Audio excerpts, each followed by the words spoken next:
mas com outro Amós. Ele é filho de Amós, neto de Joás, sobrinho de Amazias, ele é primo de Uzias. Isaías, ele é casado com uma mulher que tem o nome de profetisa. Ninguém se sabe do certo por que deram essa nomenclatura para ela. Se é pelo certo de ela ter exercido o papel de profeta, ou se por ela ter casado com um profeta. Mas o certo é que desta mulher, Isaías, nós sabemos, obteve 2 filhos. O primeiro se chama Shear-Jashub. O segundo parece até línguas estranhas, mas não é. É o nome do garoto. Se chama Maher-Shalal-Hash-Baz. Quem conhece sabe muito bem que o livro do profeta Isaías vai gerar em torno desses 2 nomes, porque tem significados proféticos acerca da Síria e acerca também de Israel. O primeiro nome significa que somente o remanescente voltará. O segundo nome significa despojo rápido, presa segura ou presa veloz. Todos nós conhecemos e sabemos muito bem disso. Se nós possamos permear pelas páginas do livro do profeta Isaías, falando acerca em cima destes 2 nomes, nós teríamos uma longa estrada para caminhar. Mas não é sobre o que o Espírito Santo me trouxe nesta noite para dizer para você. Mas falando sobre acerca da biografia deste homem, esse homem que galgou uma grande escala do seu ministério. Ele alcançou coisas que muitos profetas não alcançou. Esse homem que tem um quê de especial em sua chamada. Esse homem que faz coisas que muitos não conseguiram da sua época fazer. Se pois bem, quando nós olhamos para a vida deste homem, nós poderíamos falar de algumas coisas de profeta. Vamos lá. Esse profeta aqui não foi o profeta das lamentações, como foi Jeremias. Esse profeta que estamos falando, ele não foi o profeta dos sonhos, como foi o profeta Daniel. Quando nós olhamos para esse homem, ele também não foi esse profeta das visões alegóricas, como foi o profeta Ezequiel. Isaías é conhecido por todos nós como profeta das profecias messiânicas. Esse profeta chamado Isaías foi o que mais falou acerca do nosso Senhor Jesus Cristo, acerca do nosso menino Messias, que é Jesus Cristo de Nazaré. Isaías foi o que mais profetizou, mais falou acerca deste homem. E por que não dar nota uma profecia que todos nós conhecemos, que é textual das nossas escolas bíblicas dominicais, que é de todos os nossos cultos de ensino? Qual era o operador Wallace? Ele disse que a virgem conceberia, daria a luz a um menino, e o seu nome se chamaria Emanuel. E o que quer dizer com isso? Deus conosco. Vou repetir: a virgem conceberia, daria a luz a um menino, e esse menino se chamaria Emanuel. E quer dizer Deus conosco. O que quer dizer, Wallace, com isso? Deus conosco quer dizer: você está dormindo, Ele está com você. Você levanta, Deus está com você. Você vai para o trabalho, Deus está com você. Você vai para a escola, para a faculdade, Ele está com você. E por que também não dar nota a uma outra profecia que ele disse que o menino também se chamaria Maravilhoso, Conselheiro, Deus Forte, Pai da Eternidade e Príncipe da Paz? Isaías foi mais o que falou acerca do nosso Messias. Ele foi o que mais profetizou sobre o Messias. E por que também não dar nota no seu capítulo de número 53, se nós fôssemos permear pelas páginas do seu livro e nós fôssemos dar ênfase ao capítulo de número 53, nós vamos ver acerca dos homens de dores. Nós poderíamos também desossar o seu capítulo todo, mas não é ainda a mensagem. Eu não tenho pouco tempo para falar, para chegar no coração da mensagem. Eu também poderia falar acerca do seu raciocínio deste homem que era avançado, o seu hebraico era refinado, a sua linguagem era refinada.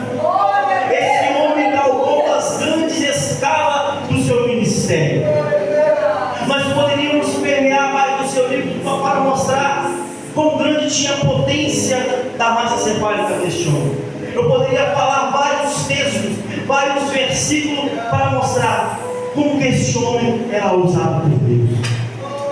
Mas eu preciso de chegar no coração deles. Quando nós olhamos para essa mensagem, nós vamos ver Isaías. Isaías, um profeta que além de profeta era um poeta também, um homem usado por Deus. Mas nós vamos ver esse homem do capítulo de número 1 até o capítulo de número 6.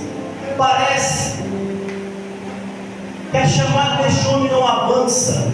Parece que a chamada deste homem não consegue progredir, não consegue crescer, não consegue ir, não consegue avançar. Parece que existe uma barreira que impede Isaías de avançar. E só depois do capítulo de número 6 que nós vamos ver a chamada deste homem avançar. Aleluia! E isso me chama a atenção, por quê? Porque isso nos mostra que aqui tem um divisor de águas.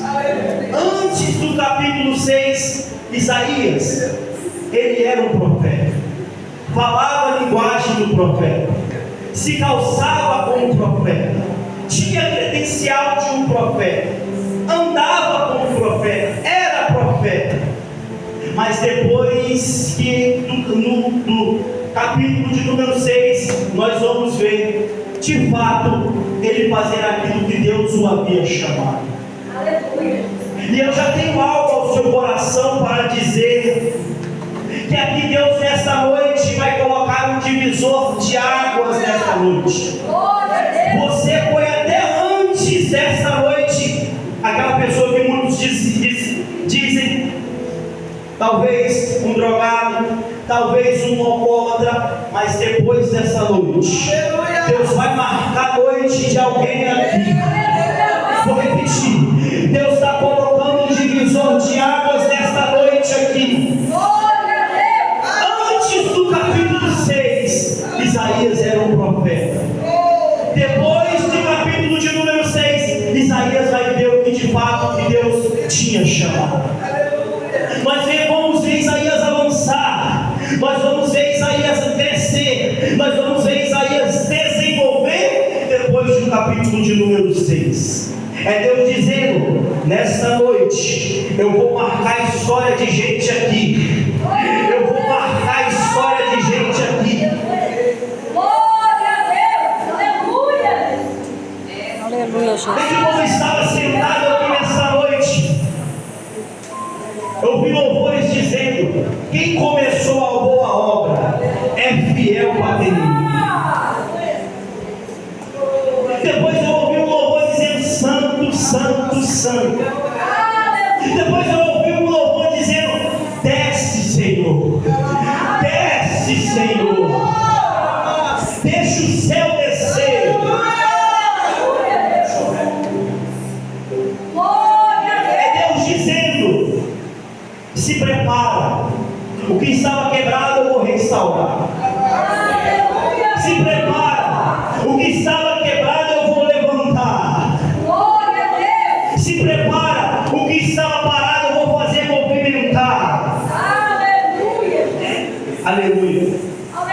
Eu sinto que estou pregando que já era para pregar para a pessoa. Eu sinto que eu estou pregando para a pessoa que já era para estar longe, que já era para estar vivendo aquilo que Deus falou, que já era para estar vivendo o sonho, que já era para estar vivendo aquilo que alguém um dia disse que iria fazer. Mas teve uma barreira que estava te impedindo, tem uma barreira que está te parando. É Deus mandando eu dizer e profetizar no coração de alguém que essa barreira cai agora, que essa barreira cai agora, que essa barreira cai agora. Tudo que estava te impedindo no nome de Jesus, cai agora.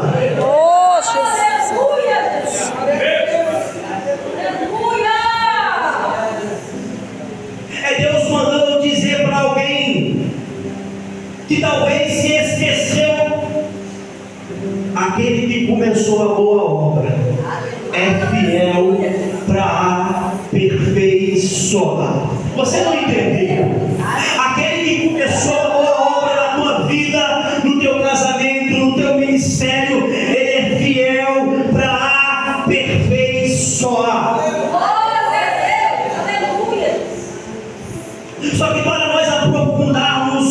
no capítulo de número 6, nós teríamos que ler todo o texto. Só que para mim ser sucinto, bem rápido, o que eu quero dizer e chegar na mensagem é que nesse capítulo de número 6 nós vamos ter 5 visões. E a partir dessas 5 visões, Isaías vai ver o que de fato Deus chamou.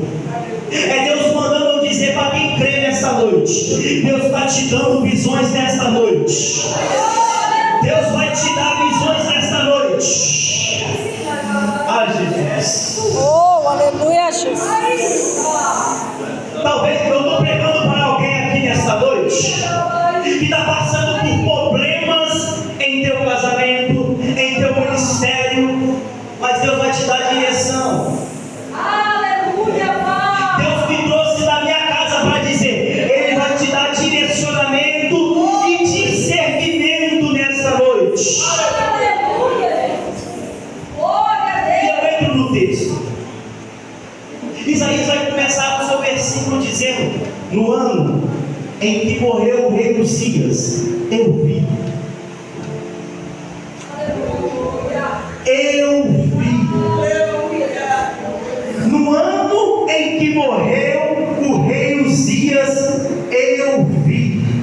Você não entendeu? Vou continuar dizendo. No ano em que morreu o rei Uzias, eu vi. Eu vi. Eu vi. Não foi Flávio José, eu vi. Não foi Eusébio de Cesareia, eu vi. Não foi o Rússio Norman Champlin, eu vi. Não foi Martin Lloyd Jones, eu vi. Não foi Hernanes Dias Lopes, eu vi. Vou melhorar, talvez você não entendeu. Não foi o Instagram, eu vi. Não foi o Facebook, eu vi. Não foi o Google, eu vi. Não foi o YouTube, eu vi. Não foi porque alguém me falou, não foi porque alguém me contou, eu vi. Eu vi. Vi o quê? O Senhor aonde? Assentado sobre o alto e sublime trono. Eu vi. Eu vi. Oh, glória. Eu senti Deus aqui neste lugar. Aleluia.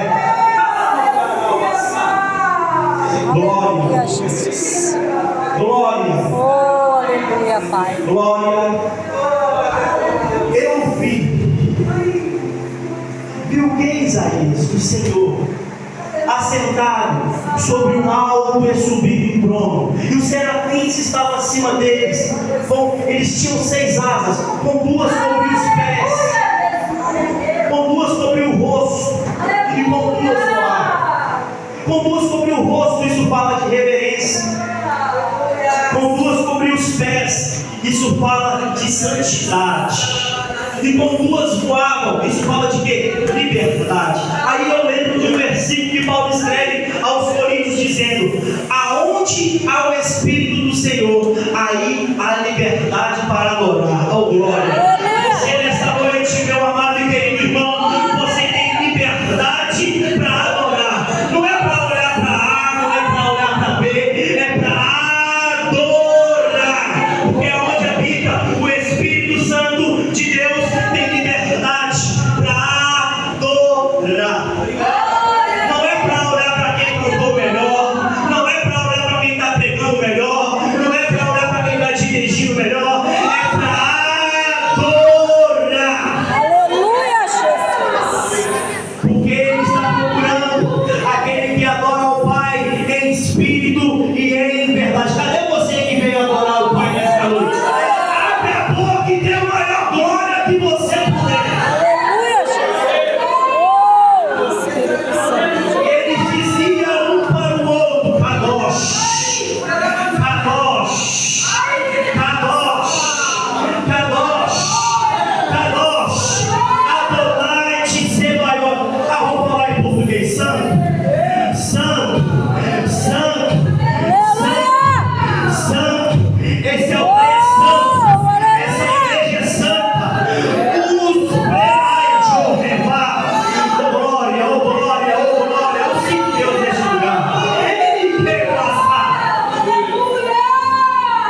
céu.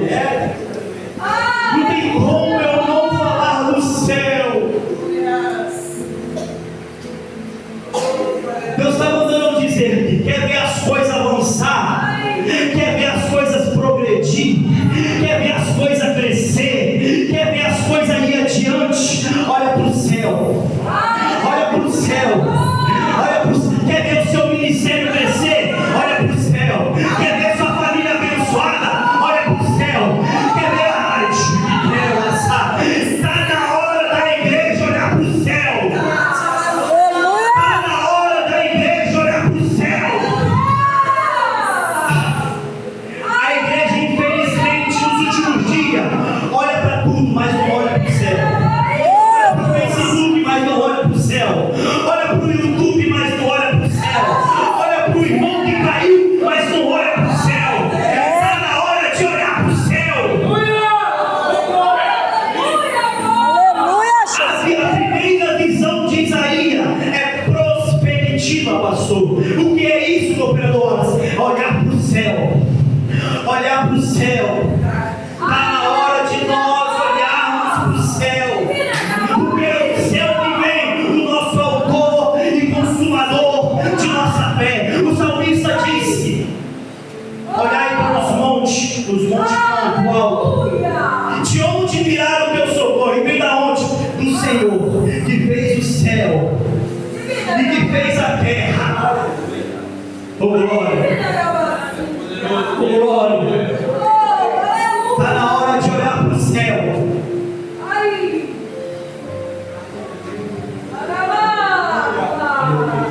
Aleluia, Eu Deus. poderia aqui falar de várias outras coisas, mas o tempo não me permite. Então, logo aqui, o meu coração já começa a se transbordar. Logo aqui, o meu coração parece que quer sair pela boca, porque eu preciso falar algo ao seu coração. Isaías, ele vai ver, neste contexto, dois tronos. Não, mas ele está vendo um. Não, ele está vendo dois. O contexto deste homem está girando em torno, neste momento do capítulo 6, em dois tronos. O primeiro, um trono terreno. O segundo, um trono celestial. É porque muitas das vezes nós olhamos para o texto e lemos ele muito rápido. E muitas das vezes nós perdemos as pérolas do texto. Isaías, foi ele mesmo que deu a senha. No ano em que morreu o rei, rei fala de cetro, rei fala de vestes reais, rei fala de palácio, rei fala de trono. Só que neste contexto, trono de baixo. Neste contexto, o trono que falha. Neste contexto, o trono que erra. Neste contexto, o trono fraco. Ou melhor, o trono mais fraco. Só que neste contexto, quando ele olha para o céu, ele vai ver para o céu, ele vai ver um trono que é poderoso, um trono que tem poder, um trono que responde, um trono que faz o impossível se tornar possível. Aleluia. É por isso que a vida deste homem não progredia, não avançava, não crescia, porque ele estava dando mais moral para o trono de baixo. É Deus mandando dizer para o coração de alguém: está na hora de darmos mais moral para o trono de cima. Neste contexto tem dois tronos, o de baixo, mas também tem o de cima. E o trono de cima está ocupado, nunca teve desocupado. É Deus mandando te dizer, trazer a reflexão para você. Vou melhorar para você entender. O trono de baixo, a morte alcançou. O trono de cima, a morte não alcançou. O trono de baixo, faliu. O trono de cima, não faz. O trono de baixo, peca. O trono de cima, ele não peca. O trono de baixo, ele não cumpre com a sua palavra. O trono de cima segura a palavra até o fim. O trono de baixo trabalha com a impossibilidade. O trono de cima, tudo é possível.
Jesus.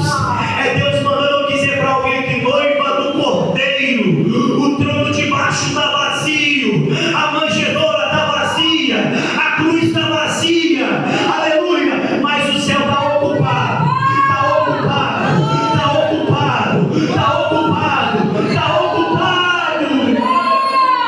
Oh, aleluia, Jesus. Por que tem tanto insistindo ainda com as coisas humanas? Você já tentou ir no advogado, não resolveu. Você tentou ir na polícia, mas não resolveu. Você tentou ir no hospital, na ciência, e não resolveu. Você procurou em todos os lugares, mas não resolveu. E o céu está esperando ainda, cadê? O céu está esperando ainda, cadê? Ele está esperando ainda, cadê? Você ainda não procurou o céu. Ele está de braços abertos esperando você, cadê? Aleluia, Jesus. O céu está ocupado. O céu está ocupado. Nós vivemos em um contexto que a terra está vivendo em crise. Homens estão arrancando os fios de cabelo, estão sentando em uma mesa chamada ONU para tentar resolver o problema da terra, mas não resolve. Está tudo virado de cabeça para baixo. Mas o céu ainda está ocupado ainda, tá? Mas o céu ainda está ocupado. Está tudo no seu controle. Nada saiu do controle de papai. Está tudo no controle de Deus. Aleluia. Eu venho aqui na minha simplicidade para me finalizar. Que ainda o céu está ocupado. O trono de cima ainda está ocupado.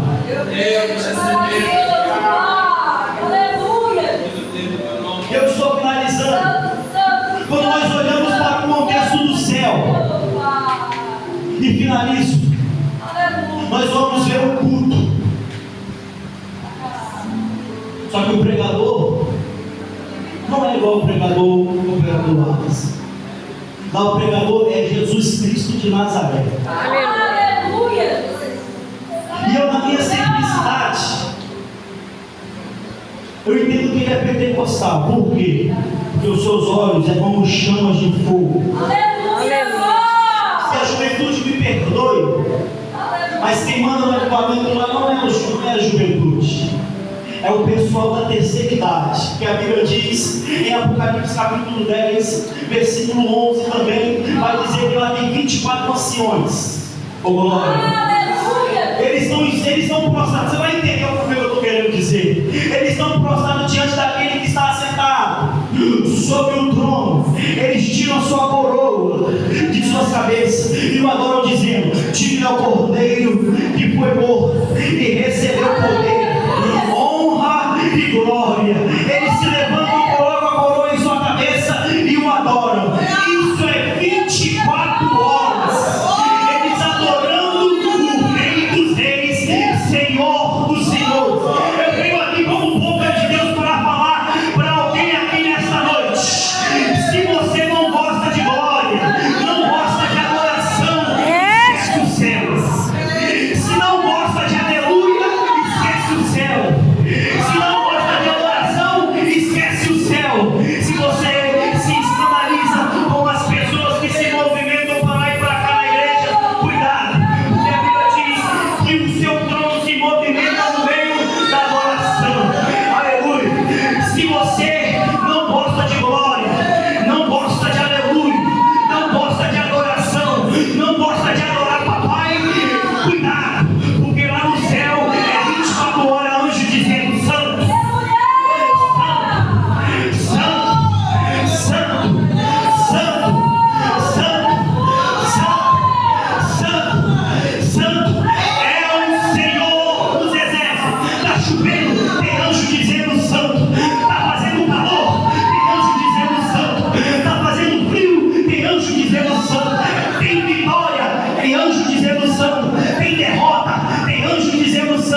te falar, Ele ainda está assentado sobre o alto e sublime trono.